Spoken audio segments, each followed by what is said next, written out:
desiguales. Esta presentación se basa en el documento Desiguales, orígenes, cambios, desafíos de la brecha social en Chile, que es un extenso estudio sobre la desigualdad socioeconómica en Chile. En primer lugar, el estudio hace un análisis cuantitativo de diversos aspectos de la desigualdad. Luego se describen algunos factores que explican su persistencia. El primer tema a tratar es un diagnóstico de la desigualdad. En el cuadro se muestran distintas cifras de desigualdad de ingresos entre 1990 y el año 2015. Se muestra el índice de Gini, el índice de Palma y la razón Quintiles.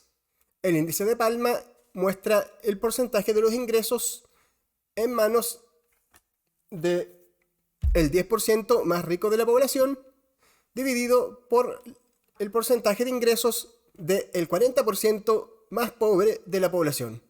La razón Quintiles es un cálculo similar, pero divide el ingreso del 20% más ricos por el ingreso del 20% más pobre. En general, los datos muestran que la desigualdad de ingreso se redujo en el país. En el año 2015, el índice de Palma muestra que el 10% más rico del país tenía casi 3 veces el ingreso del 40% más pobre. La razón Quintiles muestra que el 20% más rico tenía casi 11 veces el ingreso del 20% más pobre. También se observa una sostenida y significativa reducción de la pobreza, del 68% en 1990 a 11,7% en el año 2015. Por otro lado, se muestra la brecha de género. Se muestra el porcentaje de salario de la mujer respecto al salario del hombre.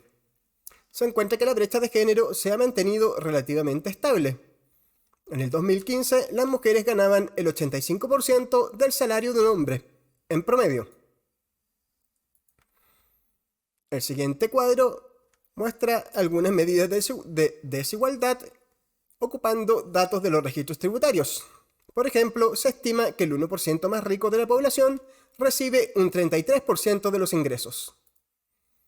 A su vez, el 19,5% del ingreso lo capta el 0,1% más rico de la población. Es importante ocupar estos datos que provienen de registros tributarios, ya que los datos que provienen de encuestas, como la encuesta CACEN, no capturan bien el ingreso de las personas más ricas de la sociedad, ya que no declaran sus ingresos o bien los subdeclaran. Otro cálculo muestra que el ingreso promedio devengado del 0,1% más rico de Chile se estima en 140 millones de pesos mensuales antes de impuestos. Dicho monto es un promedio, sesgado por los más altos valores. Como mínimo, el 0,1% más rico recibe 26,5 millones de pesos al mes antes de impuestos. Sin embargo, hay que mencionar que se trata de ingresos devengados, que incluye las utilidades no distribuidas que los dueños dejan en empresas como inversión.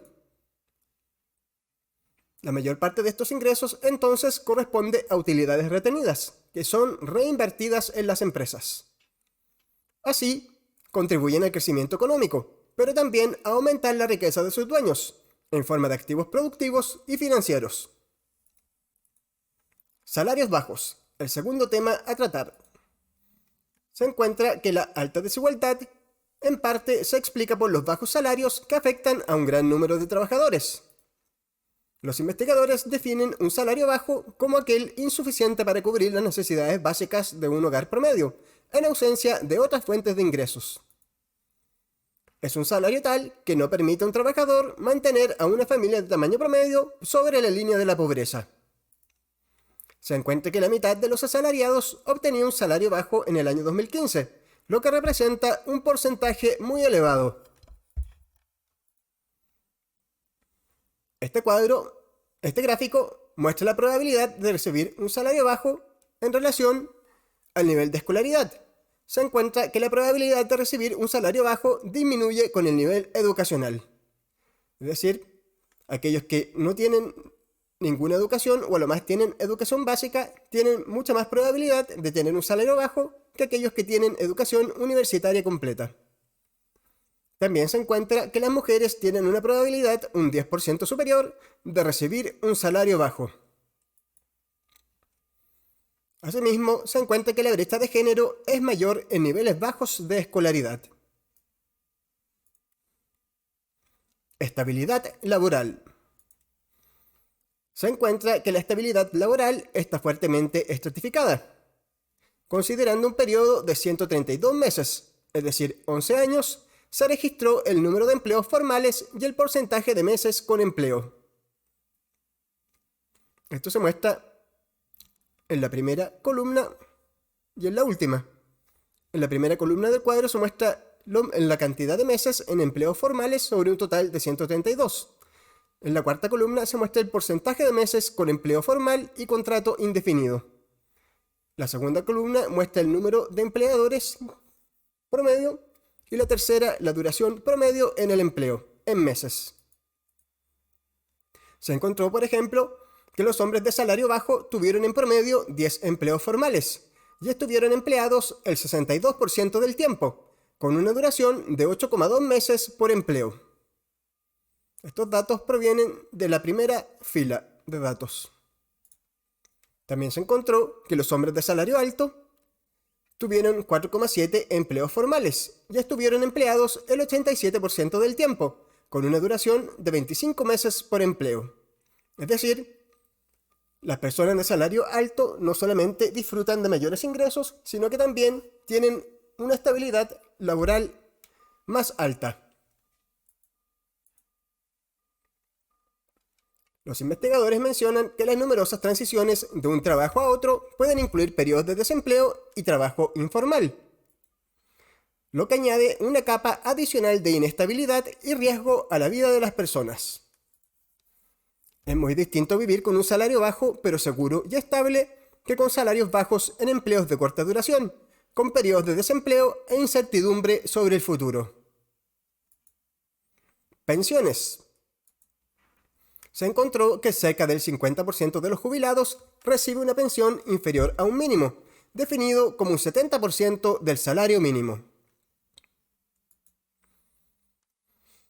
Este resultado considera la pensión contributiva más el monto del aporte previsional solidario, que es un aporte que hace el Estado a las personas con pensiones bajas.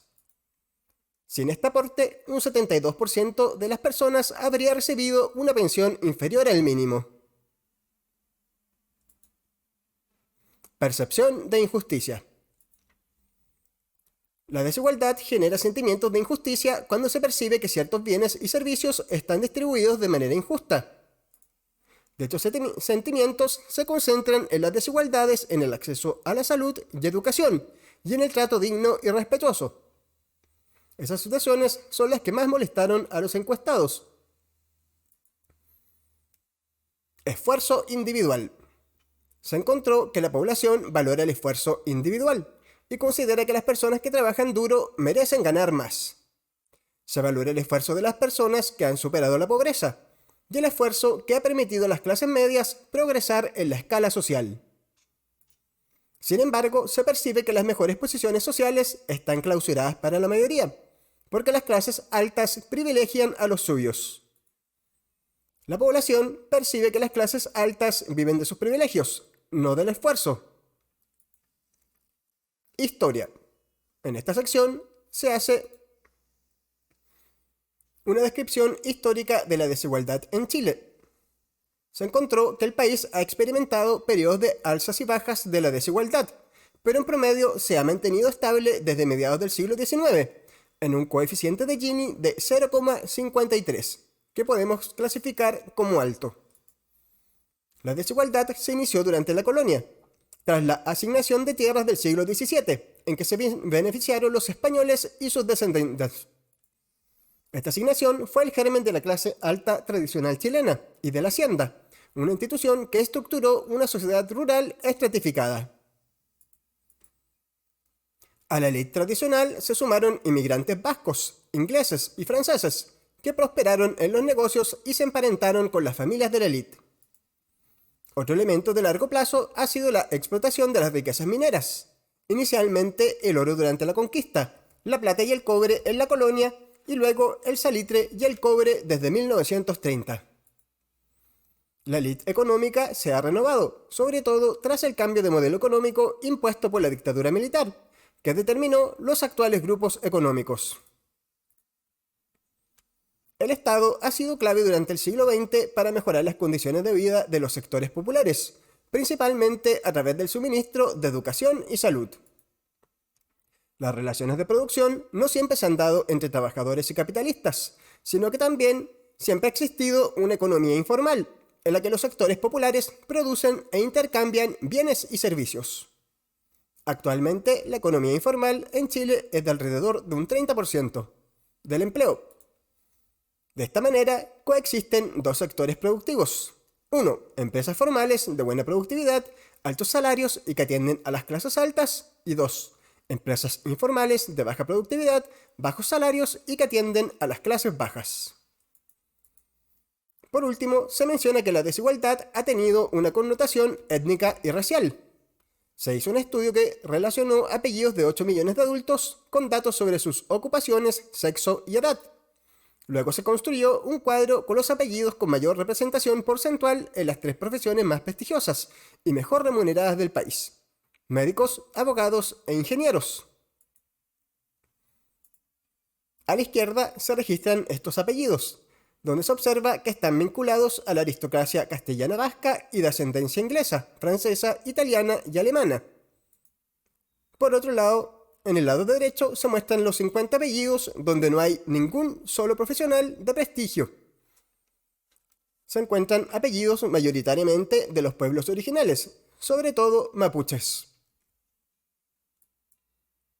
Reproducción de la desigualdad. A continuación, se describen los factores que más influyen en la perpetuación de la desigualdad, según los autores, que son la estructura productiva, la concentración del capital y los ingresos en los grupos económicos, un Estado insuficientemente involucrado en la redistribución, la concentración del poder político, un sistema educativo altamente segmentado y las normas sociales contradictorias.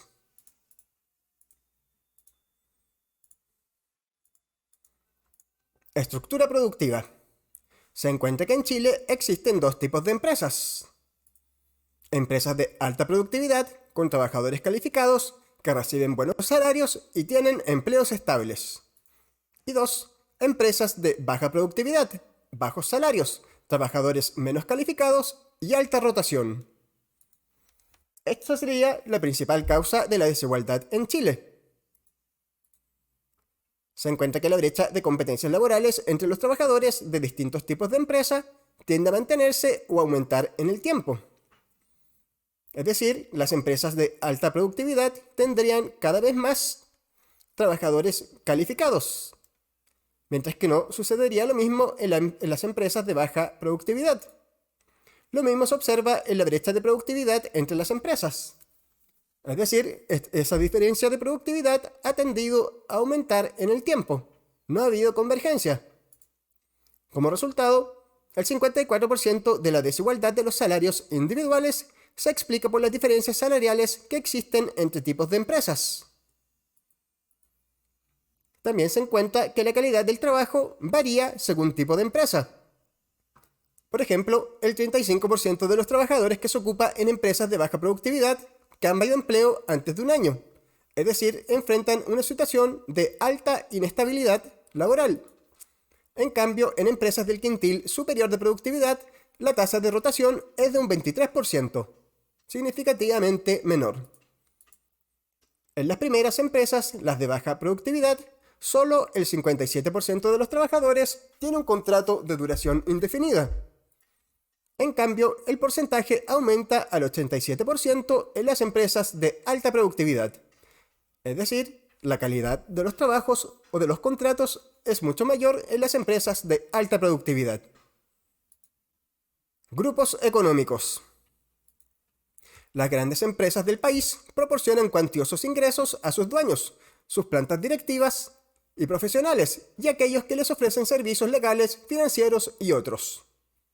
En Chile la propiedad de estas empresas está concentrada en un número relativamente pequeño de personas, que configuran los denominados grupos económicos. Este sería un factor crítico de la concentración del ingreso y la riqueza en Chile. Se encontró que los grupos económicos que operan actualmente en Chile ya existían en 1990, pero su tamaño era muy inferior. De hecho, este cuadro compara los activos de las empresas controladas por los grupos más grandes en 1990, en el año 2015, y luego se calcula en qué factor aumentaron dichos activos. Por ejemplo, se encuentra que los 20 grupos más grandes tenían en conjunto activos cuyo monto es 10,6 veces más alto que el de los 20 mayores grupos de 1990. El gran crecimiento de los grupos económicos se debería en parte a la reforma tributaria de 1984, que promovió el ahorro y la inversión por sobre la recaudación fiscal o la redistribución de ingresos. En concreto, se trata del FUT, el Fondo de Utilidad Tributaria, que permitía que las utilidades de las empresas no pagaran impuestos si no eran retiradas por sus dueños, es decir, cuando se reinvertían en la empresa. Así, las empresas pagaban un impuesto a la renta efectivo relativamente bajo, cercano al 20%. Sin el FUT, las empresas habrían tributado el doble, pero la acumulación de capital y de riqueza habría sido mucho menor. Por lo tanto, el crecimiento económico también habría sido menor, ya que la inversión en capital es un componente clave del crecimiento económico. Esta política incentivó el ahorro, la inversión y el crecimiento, pero simultáneamente produjo una menor recaudación fiscal y desigualdad. Estado insuficiente. El gasto total en transferencias monetarias representa un 1% del PIB en Chile. Así, el impacto redistributivo de las transferencias e impuestos es muy bajo en comparación al de los países de la OCDE. En los países desarrollados, la mayor parte de la población paga impuestos a la renta progresivos, y las transferencias benefician a gran parte de la población, lo que les otorga un carácter integrador, ya que todos acceden a los mismos beneficios. En cambio, en Chile, solamente una menor parte de la población paga impuestos a la renta, los más ricos, y las transferencias benefician solamente a los más pobres, ya que la política pública focaliza el gasto en los grupos más vulnerables. Por otro lado, en Chile el impuesto a la renta es menos importante que el IVA, que se trata de un impuesto regresivo. Las transferencias son de bajo monto y además están focalizadas en los grupos más desfavorecidos. No obstante, se menciona que el valor monetario de las transferencias no monetarias, es decir, en bienes y servicios, como en educación, salud y vivienda, sí es significativo. De hecho, los hogares del quintil más pobre más que duplican sus recursos si se suma a sus ingresos el equivalente monetario de los servicios recibidos. El segundo quintil más pobre, el valor de estas transferencias representa el 50% de los ingresos monetarios. Para el tercer, cuarto y quinto quintiles corresponden al 28, 15 y 3%. Estas cifras muestran que efectivamente en Chile las transferencias no monetarias son focalizadas. Esta política, la focalización, produce que el suministro de estos servicios sea socialmente muy segmentado. La población más pobre accede a servicios gratuitos del Estado, que tienen problemas de calidad, por ejemplo la educación, o de largas esperas, como sucede en los hospitales públicos. Los sectores medios acceden preferentemente a servicios privados, de mejor calidad, cofinanciados por ellos y el Estado, por ejemplo la educación particular subvencionada y la atención de libre elección en FONASA. En cambio, los grupos de altos ingresos adquieren servicios privados, de mayor calidad y costo, sin mediar financiamiento público. En general, en los países de la OCDE la distribución es mucho menos segmentada, es decir, es menos focalizada. Las transferencias públicas se distribuyen de modo más uniforme entre la población. En Chile, las transferencias son focalizadas, lo que permite maximizar la cantidad de recursos que se dedican a las clases más desfavorecidas.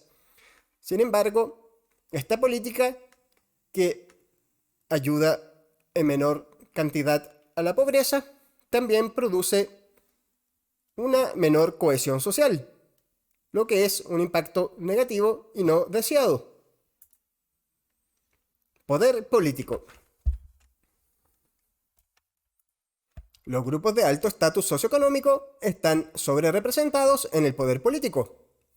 Asimismo, influyen directa e indirectamente en la toma de decisiones, mediante el control de los medios de comunicación, financiamiento de centros de pensamiento y la propia actividad política. Otro importante canal de influencia ha sido el financiamiento de la política. Sistema educativo segmentado. Chile es el país líder de la región en logros educacionales. Sin embargo, al medir la brecha entre el 20% superior y el 20% inferior en competencias de lectura, Chile ocupa el quinto lugar en Latinoamérica y el lugar 33 de 34 países de la OCDE. Es decir, si bien en promedio Chile tiene buenos resultados educacionales, la distribución de dichos resultados es muy desigual. Estas diferencias se deberían a la marcada estratificación del sistema educacional primario y secundario. Por otro lado, se encuentra que un tercio de los alumnos de estrato bajo y un cuarto del estrato medio no finaliza sus estudios universitarios. También se observa que el volumen de estudiantes ha crecido a tasas mucho mayores que la economía chilena en los últimos 10 o 15 años.